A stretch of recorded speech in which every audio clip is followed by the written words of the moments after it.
Hi everyone. So let's continue our journey. तो हम last video में we have already discussed कि how you can access the headers in the Nest.js controller.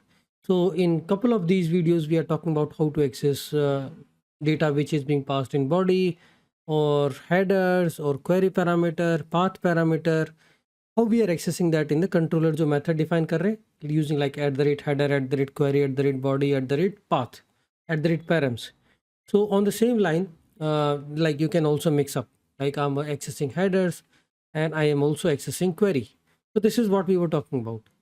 आप headers pass कर सकते हो using @header और I mean when you are passing header, how वो चीज़ को आप उस चीज़ को आप Swagger में कैसे दिखाओगे? Like Swagger documentation we have already covered, like how you can use Swagger to expose your API spec. So you can also use Swagger for testing your APIs.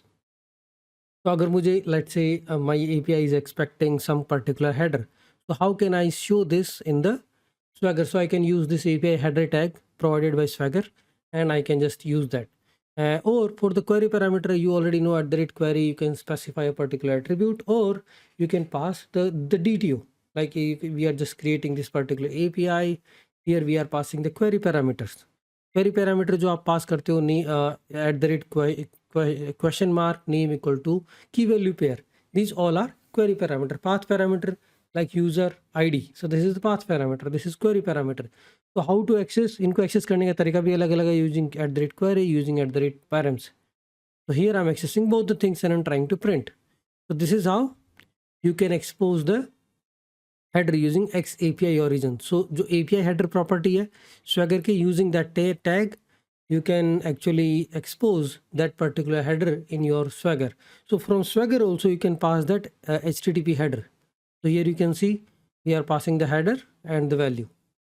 So this is how you can actually mix and match all the things. So here what we are doing is, let's say this is the Swagger tag which I'm using, and I can define that what all possible values of API header you can pass if there is a fixed set of values, and I can just specify the enum, and you can see this is the API header.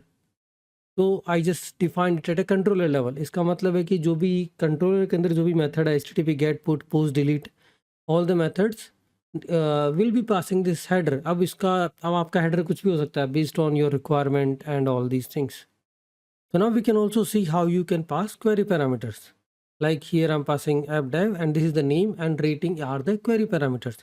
So when you hit the API, you can see the name and query both are appended in the URL. That means these are query parameter and I'm returning in the response body. You can see here and how I'm accessing it using @query params and maybe some class.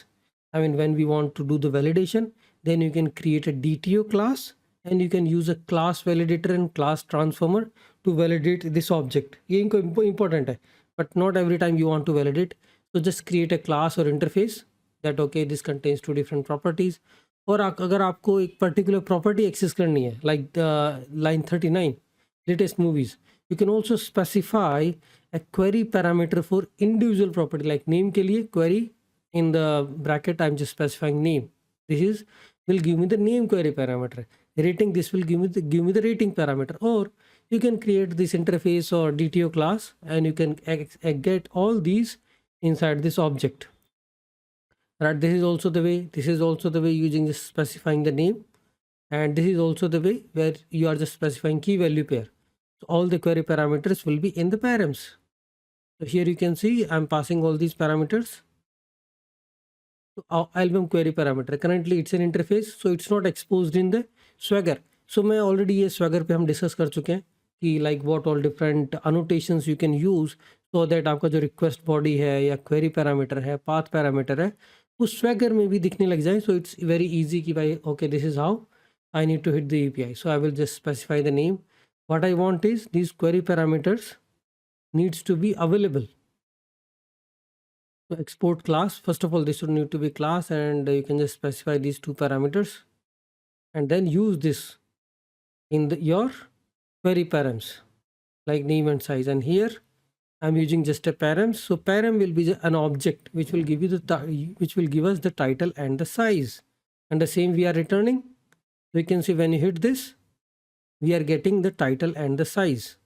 Okay, simple message, title, and size. So here I mean, that is a validation part, how you validate it. Another part is how you pass the query parameter using individual query parameter, or you can create a object, query object, which will provide you all the query parameters which are being passed. Okay, so this is all about how you can access the query parameter in the Nest.js.